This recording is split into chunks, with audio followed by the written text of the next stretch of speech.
Good morning. हम vertebrates में integument के बारे में पढ़ रहे थे। अभी तक हमने देखा इंटेगुमेंट क्या होती है, उसका स्किन के साथ में क्या रिलेशन है, इंटेगुमेंट का जनरल कंपोजिशन क्या है। कल हमने देखा था कि फिशेस में कार्टिलेजिनस फिश, बोनी फिश आदि में किस प्रकार का इंटेगुमेंट पाया जाता है, किन प्रकार के स्केल्स मौजूद होते हैं। कॉन्डेक्थिस और ओस्टेक्थिस में इनका कंपोजिशन किस प्रकार से होता है, कैसे इनका डेवलपमेंट होता है, ये सारी जानकारी हमने कल ली थी। आज हम शुरुआत करते हैं अगले ग्रुप से, जो कि है एम्फीबिया।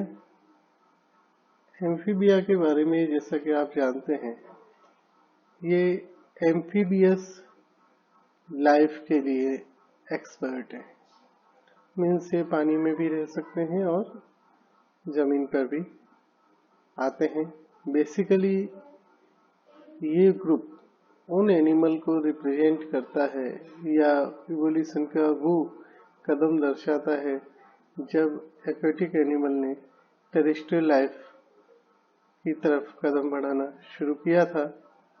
तो इनकी जो डिपेंडेंसी है वो एक्वेटिक मोड पे अभी भी काफ़ी है। अभी भी इनको अपनी स्किन जो है वो मॉइश ही चाहिए, जिस तरीके से एक्वेटिक में है। तो यहाँ पर एक विशेष चीज़ तो आपको देखने को मिलती है कि एक्वेटिक लाइफ के अंदर, और जब ये टेरेस्ट्रियल लाइफ में आए तो एक नए तरीके का ऑर्गन सिस्टम डेवलप हुआ रेस्पिरेशन के लिए, जो कि था लंग। और यहाँ पर एम्फीबियंस में हम देखते हैं कि एक मेजर रोल प्ले जो रेस्पिरेशन में है वो अभी भी स्किन कर रहा है। तो स्किन यहाँ पर एक हम ये कहें कि एडिशनल रेस्पिरेटरी ऑर्गन के रूप में भी काम कर रहा है, अतिरिक्त श्वसन तंत्र के रूप में काम कर रहा है। तो स्किन जो है यहाँ पर हाईली स्पेशलाइज आपको देखने को मिलेगी, स्पेशलाइज होगी ये, ताकि जो रेस्पिरेशन है वो किया जा सके। तो रेस्पिरेटरी जो सरफेस है वो आपको जो सरफेस है वो रेस्पिरेटरी आपको देखने को मिलेगी। यहाँ पर स्किन के थ्रू गैसेस एक्सचेंज हो सकता है। जैसे आपको मैंने बताया कि एडिशनल रेस्पिरेशन की जब हम बात कर रहे हैं कि ये रेस्पिरेटरी ऑर्गन की तरह काम कर रहा है, तो यहाँ गैसियस एक्सचेंज होगा। तो गैसियस एक्सचेंज होने के लिए आवश्यकता ये है कि इन्वायरमेंट और स्किन का जो ब्लड है, ब्लड और इन्वायरमेंट के बीच में जो डिस्टेंस है वो मिनिमम रहे, तभी गैसियस एक्सचेंज बेहतर तरीके से हो पाएगा। तो इस बात से ही जाहिर है आपको हो जाएगा कि जो स्किन है उसमें ब्लड वेसल तक के लिए जो डेप्थ है वो कम होगी। तो आप इसको इस तरीके से समझिए कि जो कैपिलरीज हैं वो, जहां आपने फिशेस में और बाकी वर्टिब्रेट में देखा कि वो डर्मिस तक सीमित होती हैं, या एपिडर्मिस के लोअर पार्ट में भी कैपिलरी बेड नजर आएगा, जिसके कारण गैसेस एक्सचेंज अच्छे से होएगा। साथ ही साथ डर्मिस में तो कैपिलरी बेड है ही। दूसरी जो यहाँ पर आपको खासियत देखने को मिलेगी कि एम्फीबियंस के ऊपर हम कहते हैं कि अक्सर स्केल लेस होते हैं। अधिकांश जो प्रजातियां हैं उनमें किसी भी प्रकार का स्केल्स मौजूद नहीं होते, लेकिन कुछ सेसिलियंस हैं जिनके अंदर डर्मल स्केल्स पाए जाते हैं, लेकिन केवल वेस्टिस के रूप में। जो एम्फीबियन एक्वेटिक हैं, जल में रहते हैं, तो निश्चित तौर पर आपको वहाँ उस हिसाब से मॉडिफिकेशन देखने को मिलेगा कि उनकी जो डर्मिस है वो फाइब्रस कनेक्टिव टिश्यू की मिलेगी आपको वहाँ पर सुपरफिशियल लूज कनेक्टिव टिश्यू देखने को मिलेगा, जो कि कॉम्पैक्ट डीप लेयर के ऊपर मौजूद होता है। और एपिडर्मिस में भी आपको जो विभाजन है वो कम देखने को मिलेगा, केवल आपको basal cells and apical cells देखने को मिलेंगी। इसके अलावा आपको यहाँ पर बिखरी हुई कई तरह की लेडिंग सेल्स देखने को मिलेंगी, जो कि माना जाता है कि बैक्टीरिया वायरसेस आदि से लड़ने में कुछ मदद प्रदान करती हैं। ये ऐसे सब्सटेंसेस सिक्रीट करती हैं जिनसे बैक्टीरिया वायरसेस आदि से लड़ा जा सकता है। टेरेस्ट्रियल एम्फीबियंस में हम देखें तो इसकी डर्मिस का कंपोजिशन लगभग वैसा ही आपको देखने को मिलेगा, फाइब्रस कनेक्टिव टिश्यू की। एपिडर्मिस में अगर हम देखेंगे तो यहाँ पर लेडिंग सेल्स एब्सेंट है, जो कि वहाँ बैक्टीरिया वायरसेस आदि से बचा रही है, वो लेडिंग सेल्स एब्सेंट है। और एपिडर्मिस में जो स्ट्रैटिफिकेशन है वो बेहतर आपको देखने को मिलेगा। स्ट्रेटा बेसिली, स्पॉन्जोसम, ग्रेनुलोसम, कॉर्नियम आदि आपको देखने को मिलेगा। यहाँ पर आपको एक बहुत थिन लेयर दिख रही है स्ट्रेटम कॉर्नियम की, जो कि मैकेनिकल एब्रेशन से कुछ हद तक बचाव करती है, साथ ही साथ मॉइस्चर के लॉस को भी रोकती है। लेकिन ये क्यूटेनियस जो गैस एक्सचेंज है उसको थिन होने के कारण ज़्यादा प्रभावित नहीं करती। तो एक्वेटिक एनिमल्स में जहाँ आपको कॉर्निफिकेशन देखने को नहीं मिल रहा था, वो यहाँ पर आपको देखने को मिल रहा है। न्यूक्लियल पेड्स जो आपने देखे होंगे टेरेस्ट्रियल एम्फीबियंस में, खासतौर पे यूरोपोड्स में देखने को मिलते हैं, यूरोडेल्स में देखने को मिलते हैं, वो न्यूक्लियल पेड्स जो हैं इसके अलावा एन्यूरेंस में न्यूक्लियल पेड्स खासतौर पे आपको देखने को मिलेंगे फ्रॉग्स में। तो एन्यूरेंस में जो न्यूक्लियल पेड्स हैं वो कैलस के बने हुए होते हैं, जो कि कॉर्निफाइड एपिडर्मिस होती है। म्यूकस एंड पॉइजन ग्लैंड मौजूद होंगी, जो कि डर्मिस तक मौजूद होती हैं और एक कनेक्टिंग डस्ट से ऊपर सरफेस पर ऊपर होती हैं। एम्फीबियन एपिडर्मिस में क्रोमेटोफोर भी मौजूद होते हैं, जो कि स्किन कलर के लिए रिस्पॉन्सिबल हैं। ये ज़्यादातर डर्मिस में मौजूद होते हैं। जैसा मैं आपको बता चुका हूँ कि कैपिलरी बेड जो ज़्यादातर वर्टिब्रेट में केवल डर्मिस में होता है, एम्फीबियन में लोअर पार्ट ऑफ एपिडर्मिस तक भी पहुंचता है, जो कि क्यूटेनियस रेस्पिरेशन के लिए कारगर साबित होता है। नाउ अब हम बढ़ते हैं रेप्टाइल की तरफ। रेप्टाइल वो ग्रुप है जो कि टेरेस्ट्रियल एग्जिस्टेंस के लिए जाना जाता है। तो यहाँ पर आपको बहुत बेहतर केराटिनाइजेशन देखने को मिलेगा, और इसमें रेप्टाइल ग्रुप में आपको ग्लैंड्स बहुत कम देखने को मिलेंगी। स्केल्स प्रेजेंट होते हैं, एम्फीबियंस में स्केल्स प्रेजेंट नहीं थे, लेकिन यहाँ स्केल्स प्रेजेंट है। लेकिन ये स्केल्स फिश के स्केल्स से फंडामेंटली डिफरेंट है। फिश के जो स्केल्स हैं उनको हम डर्मल स्केल्स कहते हैं, रेप्टिलियन स्केल्स जो है वो एपिडर्मल स्केल्स है। तो जो रेप्टिलियन स्केल्स होते हैं उनमें बोनी अंडर सपोर्ट नहीं होता, या हम कहें कि डर्मिस का कोई भी स्ट्रक्चरल कंट्रीब्यूशन ज़्यादातर रेप्टाइल्स में मौजूद नहीं होता।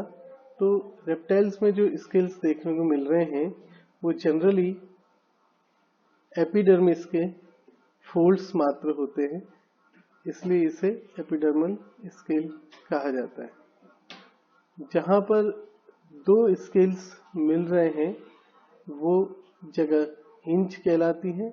यहाँ पर केराटिनाइजेशन कंपैरेटिवली थोड़ा कम होता है, तो फ्लेक्सिबिलिटी मिल जाती है। बाकी स्पाइन जो है स्केल का, उसमें केराटिनाइजेशन बेहतर होता है। अगर ये स्केल बड़े आकार का है, प्लेट लाइक है, तो इनको हम स्क्यूट्स भी कहते हैं। जो एपिडर्मल स्केल हैं वो कई तरह के मॉडिफिकेशन में और भी देखने को मिलते हैं, लाइक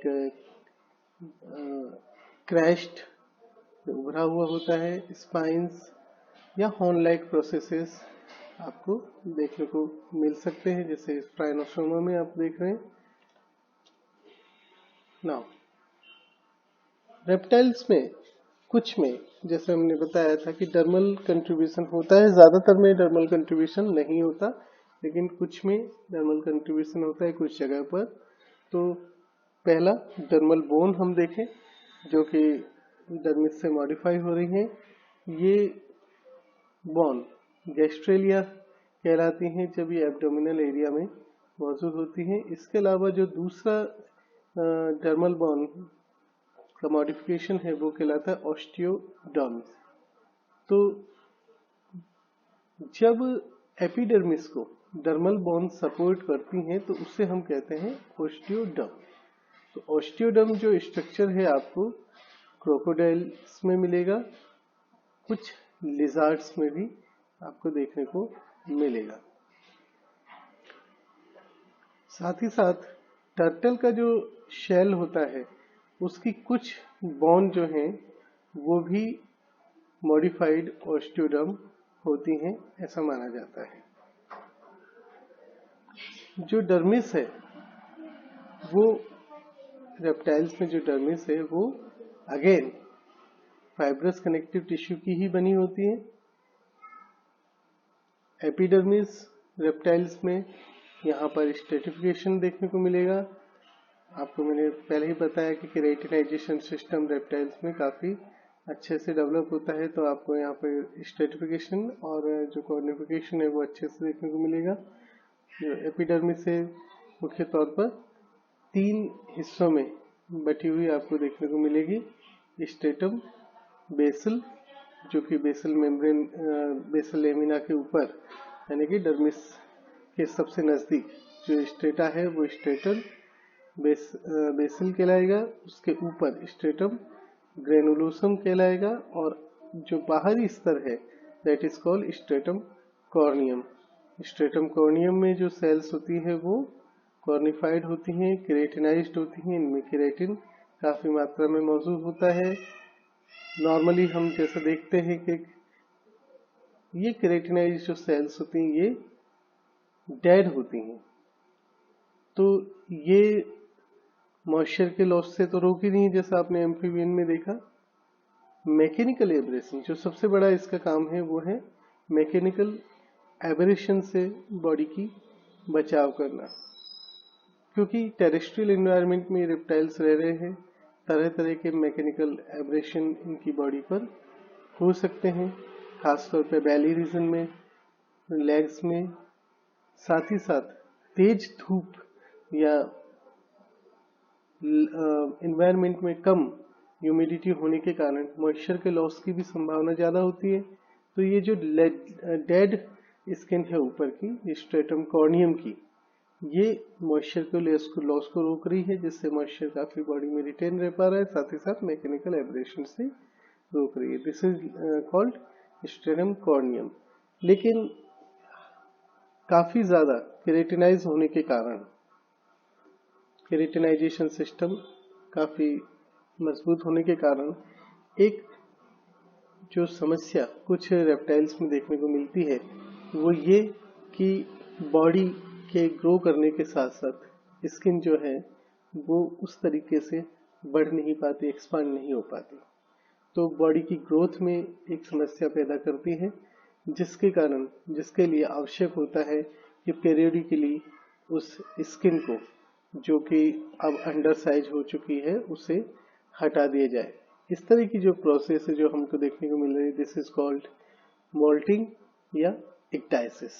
इक्टाइसिस प्रोसेस के अंदर आपने देखा होगा कि जो स्किन है वो रिन्यू होती है और अल्टीमेटली जो पुरानी स्किन है जो कि अंडर साइज स्किन है वो शेड होती है। तो ये मोल्टिंग की जो प्रोसेस है इसमें एक इम्पोर्टेंट रोल WBCs का भी होता है। WBCs इन्वेट करती हैं स्ट्रेटम इंटरमीडियम में और ये मोल्टिंग में रोल अपना प्ले करती हैं। तो ये रेप्टाइल के अंदर इंटेगुमेंट आपने देखा। नेक्स्ट टर्न पर हम देखेंगे कि बर्ड्स में, एव्स में और मैमल्स में इंटेगुमेंट किस प्रकार का होता है, किस तरह का उसका स्ट्रक्चर, कंपोजिशन है, क्या विशेषताएं हैं। धन्यवाद।